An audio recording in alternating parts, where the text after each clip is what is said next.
FIFA launched their own investigation and came down with even harsher punishments.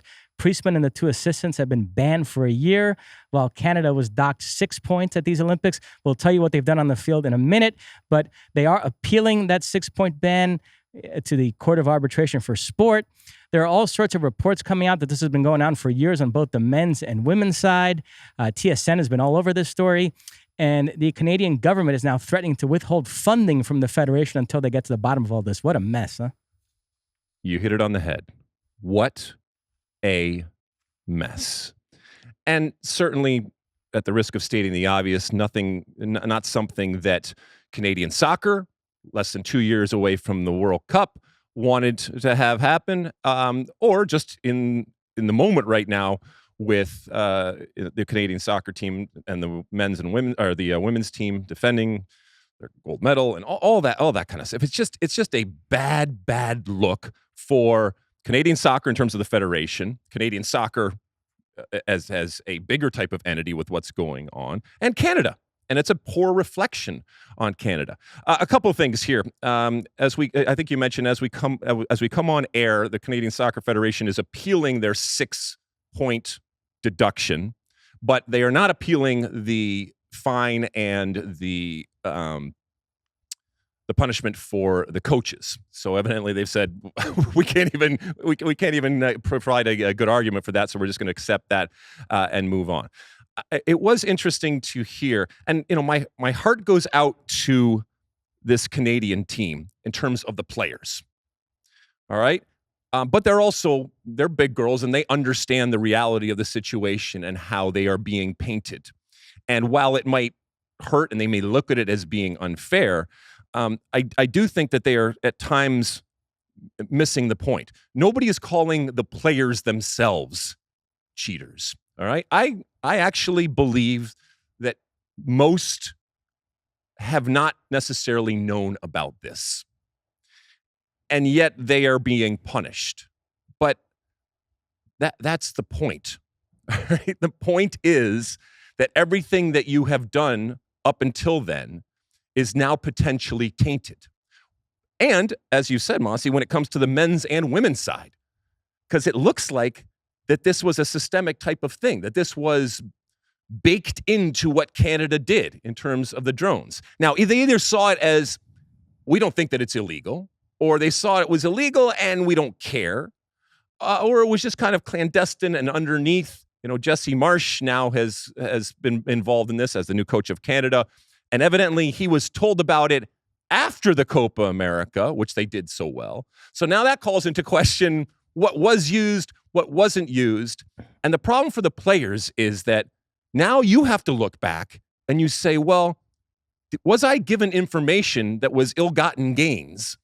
And then I went on the field and used that information and had an advantage, and maybe even a slight advantage. And we know at the highest level, sometimes it is this much of an advantage you can get. But it is just, if I was a player, I would be so angry at the leadership.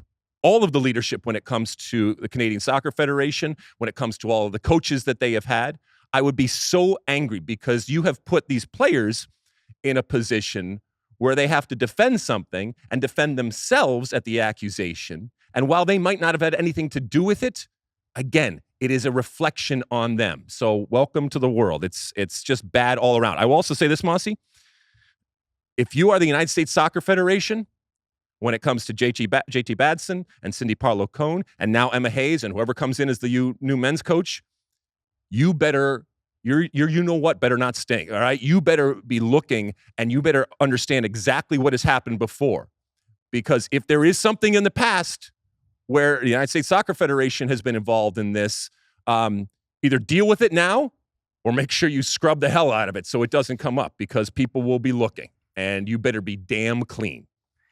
Sam Borden wrote an interesting piece. Evidently, the U.S. suspected that this was going on with Canada, but they didn't report it because they didn't want to damage the Canadian Federation, given that they're working together on the 2026 World Cup. Do you have an issue with that? I mean, look, you have partners and I guess business partners and, friendships and relationships either they're personal or they're bigger in terms of entities in the United States Soccer Federation and the Canadian Federation and the Mexican Federation for that matter. They have a vested interest in things going well and not having these types of things come out leading up to this incredible summer in 2026. So I don't have a problem with them saying, hey, is there a way for us to work together to get through this? And we don't want to necessarily call you out on something like this if it's going to ultimately damage something bigger.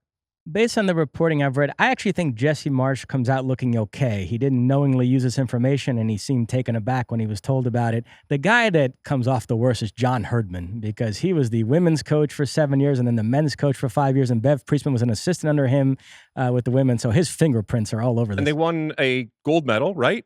And he took them back to the World Cup after 30-some years, right? So these historic feats that were being celebrating, that they have been celebrated, and I think rightly so, now they look a little bit different. I do think, Jesse Marsch probably was taken aback and surprised that this was even something that they were doing. The problem now is, was there information continuing to come because the system had already been built that Jesse and the team used through Copa America that, again, was ill-gotten because of this systemic drone program that they evidently have had? Now, interestingly enough, Canada have won their first 2 games at these Olympics. They beat New Zealand 2-1, and then they earned a dramatic 2-1 victory over host France. Vanessa Gilles with the winner in the 12th minute of stoppage time. Their last group game is against Colombia. If they win that, they will be off to the quarterfinals. Vanessa Gilles, the hero of the win over France, here's what she said afterwards.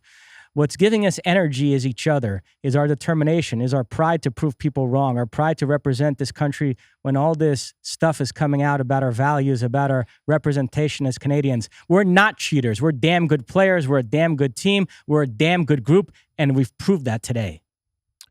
Well, maybe today you're not cheaters, okay? And when I say you, I'm not talking about the players individually. I'm talking about the team. And from what we have seen so far, and who knows, maybe they could come up with some information and some proof that is completely unfounded. I think that would have come out right by now. So again, it's not that you individually are cheaters, all right? It's that this has been done, and it's a reflection on you. And I get it. I mean, you work so hard to get to this point, to be an Olympian, to represent your country, and in the case of Canada, to the women's team, to have a real chance at winning another medal. And now this comes out, and I get it. You would feel aggrieved. And I've never been in that position, but I can at least put myself in her shoes and understand why she would come out and defend herself and her teammates from what she perceives as attacks on them.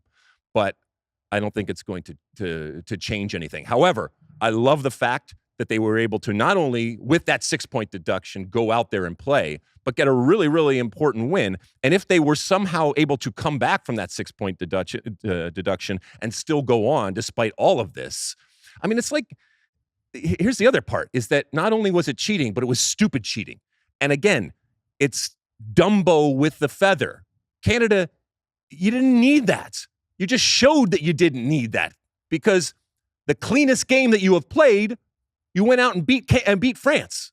So congratulations. Keep going. You don't need the feather. You can fly, Dumbo. You can fly, Canada. You don't need drones. So anyway, it's all just really ugly and unfortunate. And I hope that it gets sorted out. And I hope people take their medicine and that we go on and get a much better representation on and off the field for this team going forward, because it's so important over the next couple of years. Has Victor Montagliani chimed in at all? I haven't seen that. No, I mean, I'm sure he's just pulling his hair out right now, saying this is the last thing that, Canada needed, that this World Cup in 2026 needed, or that CONCACAF, for that matter, which he represents, needed. So to the extent that you can deal with it, again, take your medicine and move on as quickly as possible. That's what needs to happen. You like that clip? Well, my State of the Union podcast drops twice a week right here on my very own YouTube page. The only way to stay up to date is to hit that subscribe button down below. Size the day, and see you soon.